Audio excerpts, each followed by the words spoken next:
Today we are making a sausage called Santa Rosano Chorizo, and it comes from Colombia, and that means St. Rose sausage. This was posted on Smoking Meat forums by a guy named I-am-Chorizo from Colombia. Since then, a bunch of people have copied it. I'll put some notes on who they are and what tweaks they did down in the description. And what we've got is it's an herb smoked sausage with onion and garlic as the primary flavorings.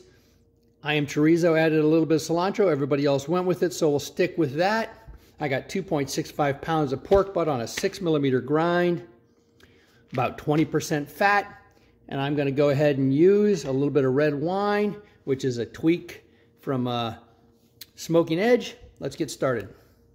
All right, my KitchenAid 6-quart Professional is a great mixer. I like to use it, and it holds 6 pounds or so of meat. So I like to use about 2.5 kilograms of meat when I'm making sausages. So much easier to clean this thing than my 25-pound mixer. You can see that's still just a little bit more frozen than I want. We'll let that thaw out while we mix it. Yeah, that's going to be good. Add the spices. Let's go. All right, recipe should be in the description and popping up. Also, what we got is salt, granulated garlic, black pepper, cumin, paprika, cure number 1, and a little sodium erythorbate cure accelerator. And I am also using some vitamin C. The sodium erythorbate and vitamin C have been calculated to the correct amounts. And lastly, I'm using 80 milliliters of a nice red wine. These amounts here, you can see that's for 2.5 kilograms, about 6 pounds. The original sausage is a garlic onion sausage, and with this was an additional add, so I'm going to emphasize the garlic. Going through Stanley and Adam Mariansky's book, 1001 Sausages, looking at chorizos, which just means sausage in Spanish mostly.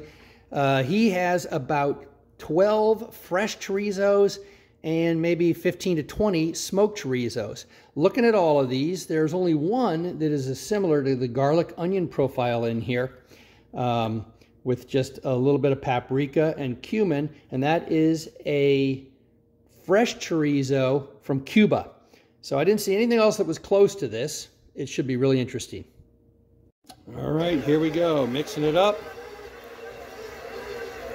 We'll just get half the spice in there initially. Bring it on up. All right, we got our little cover here. Helps keep the meat in while we get that mixing. I'm going to add the rest of the spice. All right, now we're going to add the vitamin C ascorbic acid mixed with part of the red wine. And I'm doing that because the sodium erythorbate and the vitamin C are cure accelerators, which means I can stuff and smoke it today, but also they preserve freshness, they give better flavor, and they make a stronger color in the sausage. All right, we've added in the herbs now. I want to do that at the end so they don't get too smashed. So you can see it's got a great extraction, protein extraction on that, really sticky. And we're not using any sort of binder or anything, so I want to make sure that this has a good strong bind from mixing.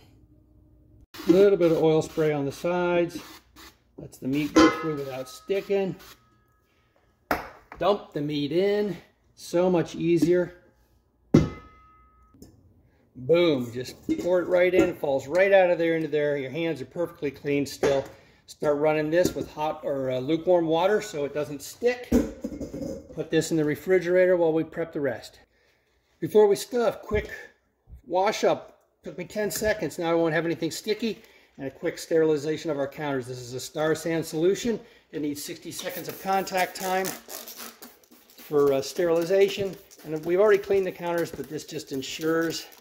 All right, Oxo Lazy Susan, pizza pan or something, 6 or 7 strings, be ready for blowouts and tie the end. All right, now we're just going to take this, ½ inch, I think, maybe 3/4 inch tube. It's the biggest one I can stick in here probably. And we'll run it on the end with the thing. All right, just keeping it wet, keeping it centered, and just running that stuff right up on there. We start to lower it, you can see a little bit of air pooching that out, so we'll just poke the end to let the air get out of there and keep going. You can also see I got a little bowl of water under there. That helps to keep it running smooth. A little bit of water on this. All right, here we go. Now we want to check how full it is. If I pinch it, I should be able to get like that. That tells me I'm going to be able to twist it. All right. Okay, that's it. You can see how much I have left and how much it made. And the 32 to 35 millimeter is fairly sizable. Okay, we'll cut that off. Let's see how much I misjudged it. About 1.5 feet, 2 feet. Okay, so that's the excess that I put on there just to be safe. So that calculation really helps. Now we're going to smoke this. I don't want any voids in there, so I'm just going to go through and prick it.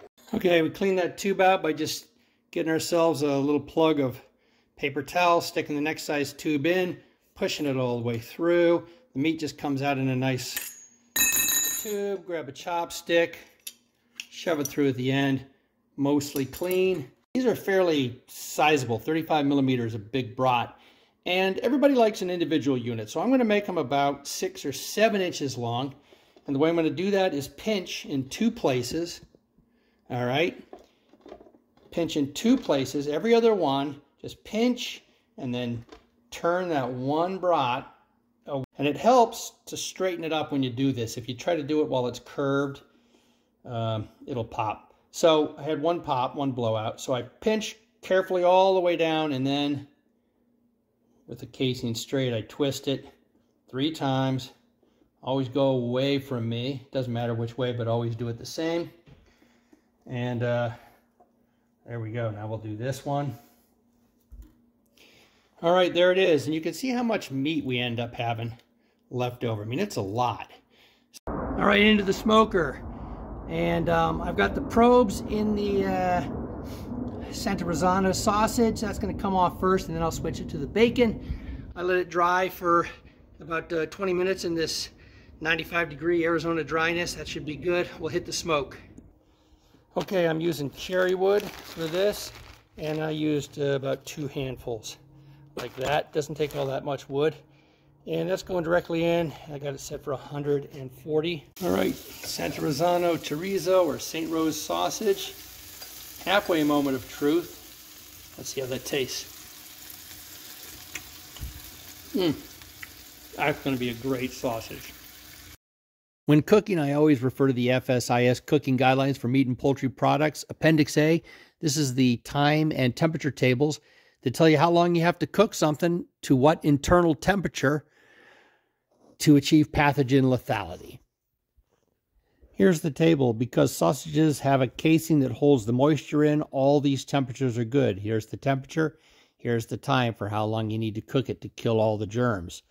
At 135 degrees internal temperature, I got to hold that for 37 minutes to kill all the germs. So once I hit 135 degrees, I made sure that I cooked for another 37 minutes and I was done. Rosano chorizo. Okay, temperature got up to about 137. Okay, I just sliced it up thin. We're just frying those up quick, just to put a little brown on them. That's good. I shrink wrapped these up and hit them in an ice bath real quick, chilled them down, and then into the refrigerator. It's a fantastic sausage. It's got a unique flavor. The closest I can come to describing it is the inside of maybe Chinese wontons, like shumai. Well worth making. If you got anything out of this video or enjoyed it, I'd sure appreciate a thumbs up and a like. And if you like this kind of content, please consider subscribing to my channel. Thanks for watching.